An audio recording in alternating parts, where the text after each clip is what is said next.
night in Louisville. He was very well represented and quite humbled, as he had a room full of family and friends who graciously made the trip there to support him. Our son and daughter, Jamie and Amanda, did an incredible job of honoring and introducing their dad, and Jim's acceptance speech was simply amazing. I can't begin to tell you how special and memorable the evening was for Jim, but also for everyone who attended. I'd like to say that they saved the best speaker for last, but unfortunately I'm not as articulate or eloquent in speaking as other family members. Regardless, tonight you get me, and as our friend Kenny Hunt would say, sorry about you.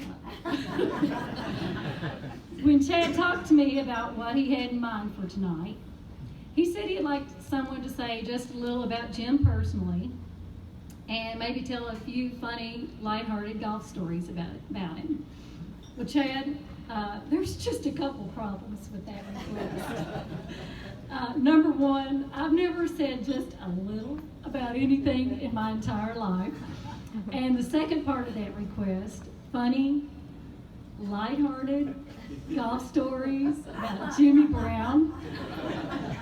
You're talking about the guy whose friends affectionately refer to him as Suck the Fun Out of Life Brown.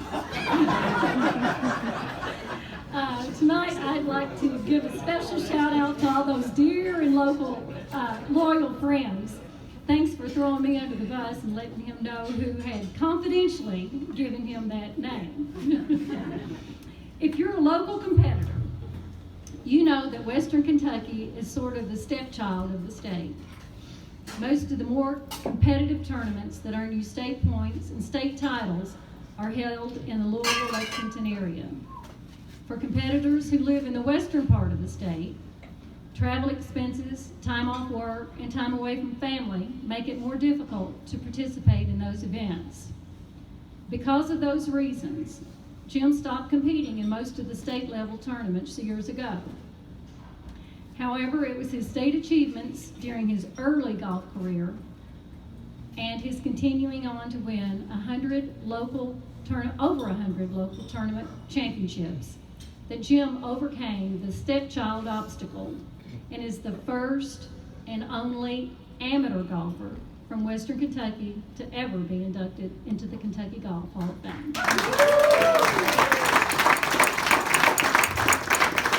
He now joins, of course, two Western Kentucky professional golfers, Kenny Perry and Russ Cochran, who also holds that honor.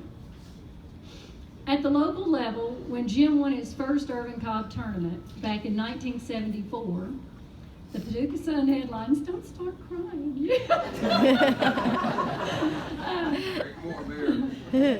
The Paducah Sun headlines read, Jimmy Brown is the first Paducahan to win the amateur division in 33 years. And so it began, and for several decades to follow, winning local tournaments like the Irvin Cobb or the Rolling Hills Invitational meant you had to first beat Jimmy Brown. You might outperform him, but one thing you would never do is to outthink him, outpractice him, or outprepare him. I'm pretty sure you'll never meet anyone who is more competitive than Jim. He stands by the belief that in order to win, you have to hate to lose. And no one hates to lose more than he does. According to him, finishing second's like kissing your sister. Yes, you say that all the time. It doesn't matter if it's a sporting event, work, or play, Jim is competing.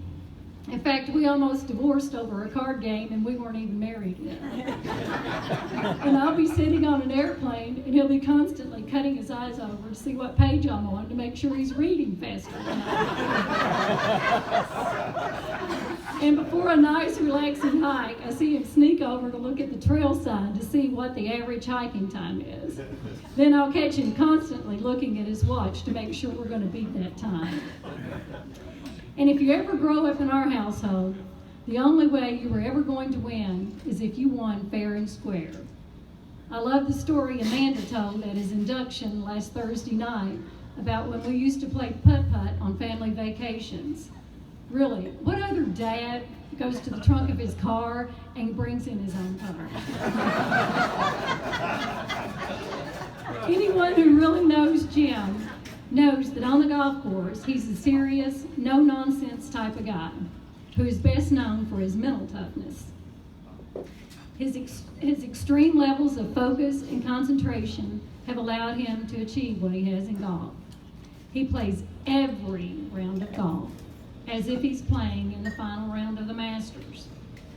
Every shot, every putt. Seriously, it can be like watching paint dry. I'll never understand that focus of golf any more than he'll understand my love of shopping. Not too long ago, he had a client meeting in Nashville, so he drops me off at the mall and picks me up a few hours later. He came in to pick me up, and he was amazed that I'd been in the same store the entire time he'd been gone. He said, "Brenda, how can you do this? I dropped you off at 10 o'clock, and now it's 2 o'clock. And you've been in that exact same store for 4 hours. I mean, I could have played a round of golf in that amount of time." Well, I immediately defended myself by saying, "Jim, that is not true. You've never played a round of golf in 4 hours."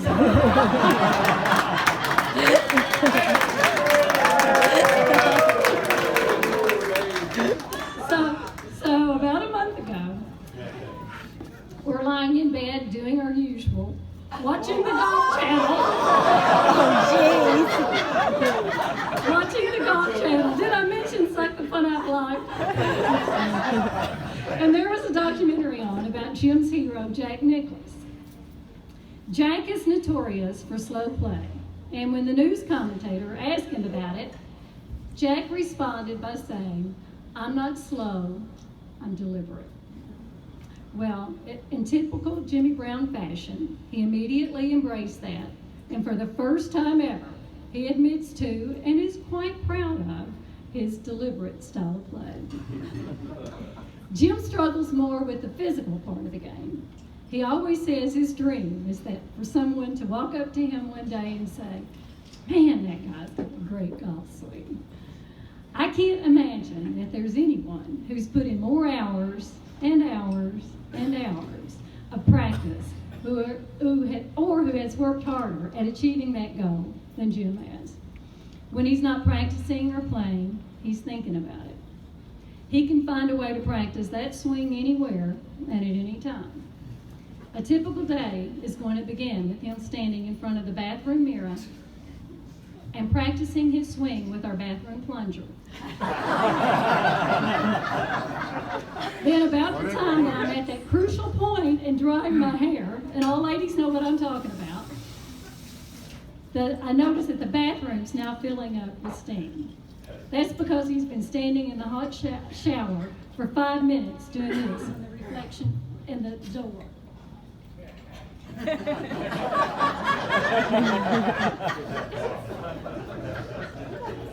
And then there's his signature move. Your mom's hysterical. I'm not sure what that has to do with the golf swing. I just know he practices it all the time.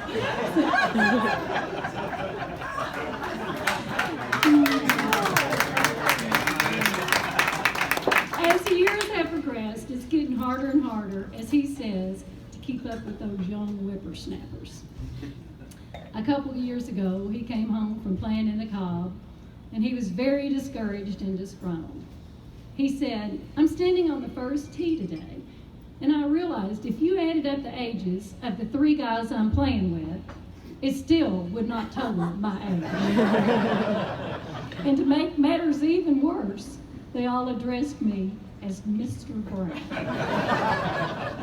Wallowing in his self-pity, he said, "Brenda, I guess I'm just a has-been."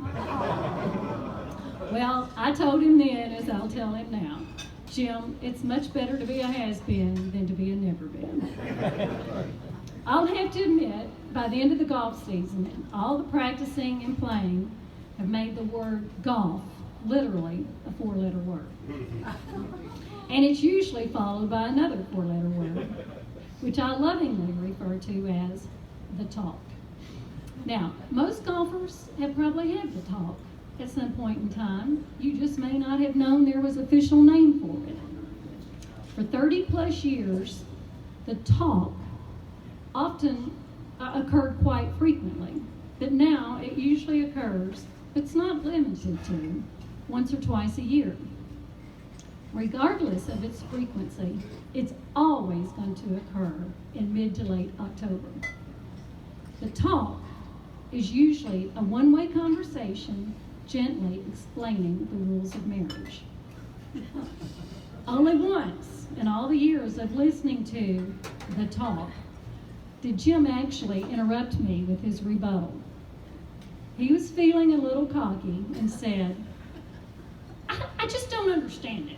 Why can guys like, and he names off 3 well-known competitors, they can go out and they can play day in and day out, and I can't. Without hesitation, I said, I'll tell you how they can do it. They all have one thing in common. They're all divorced. And that, gentlemen, is the reason you should always allow the talk to remain a one-way conversation. Jim and I met 38 years ago, and we dated for 3.5 years before we got married. He was a little slow in delivery on that, too. For his birthday one year, I decided to look through all his scrapbooks and tournament hardware to make a list of the 100-plus tournaments he'd won throughout the years. So I wrote a little poem to go along with that list, and it ended with this. There's a question that arose that as I looked through this stuff. Does he play too much golf or not nearly enough? That question will haunt golfers all of their lives, or at least for those golfers who still have their wives. Jim, I cannot begin to tell you how proud I am of you for being inducted into the Kentucky Golf Hall of Fame. There's absolutely no one who is more deserving. There's also no one who has worked harder at or who loves the game of golf more than you do. For 38 years, I've watched you and your love affair with that little white ball. I've seen the hours of brutal practice routines. It never mattered if the heat index was over 100 degrees or if the temperature was below freezing. There were 180, not 179, but 180 balls that had to be beaten, and there was chipping and putting to be perfected. For 38 years, I've watched you put that game face on as you began your tournament day routine and preparation. Your serious demeanor reaches a whole new level. It's as if you wear this sign, invisible sign, that says, back away, do not disturb. I know that face, I see that invisible sign, and I heed the warning as you sink into your tournament mode. For 38 years, in order to not be a distraction, I walked on the opposite side of the fairway or sat quietly in the cart. I never spoke unless I was spoken to, a task we both know does not come easy to me. But when those tournaments were over, they were over. Win or lose, they were over. You never boasted when you won. You never complained or made excuses when you lost. You had done the best you could do to prepare, and you have always graciously accepted the outcome. You have never brought the frustrations of the game home, and for that I am forever grateful. I've listened patiently as you called your dad with those tournament day results, a hole by hole, shot by shot recap of the day. Your dad was your greatest critic, but he was also your greatest fan. I only hope you know how very proud he would be of you today, and how proud I am now to be the recipient of those phone calls. For 38 years, I've watched and lived this game of golf with you. It's been an incredible journey and one I'm so honored to be a part of. Your drive, discipline, and determination are beyond amazing. You don't just exhibit these virtues in the world of golf, but you portray them, these same attributes, in every aspect of another game we call life. It's the way you approach your career and the reason you have been so successful. It's the way you approach civic responsibilities that you so willingly volunteer for. I'm so thankful that it's also the way you approach your personal life. You are a perfect example to your family and friends of hard work, sacrifice, perseverance, honesty, and humility. You are a man of faith and a man of great integrity. Those are your greatest accomplishments and the reasons I fall in love with you more every day. Jim, I'm so incredibly happy for you and even more proud to be your wife. Congratulations to my Hall of Fame husband. My favorite scratch golfer, the great deliberator, and the love of my life, Jimmy Brown.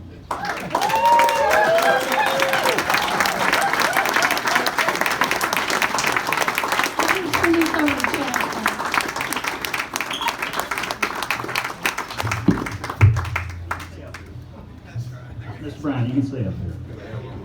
Really quickly, one other thing that our golf committee board of directors wanted to go ahead and let you know tonight. Our club championship moving forward will be known as the Jimmy Brown Cup. I do have to say that some of your co-conspirators on that committee wanted to call it the Jimmy Brown Memorial, but we did shoot that down. So moving forward, just so everyone does know, it will be the Jimmy Brown Cup as our club championship, which I think is a very fitting honor. But congratulations, and the mic's yours.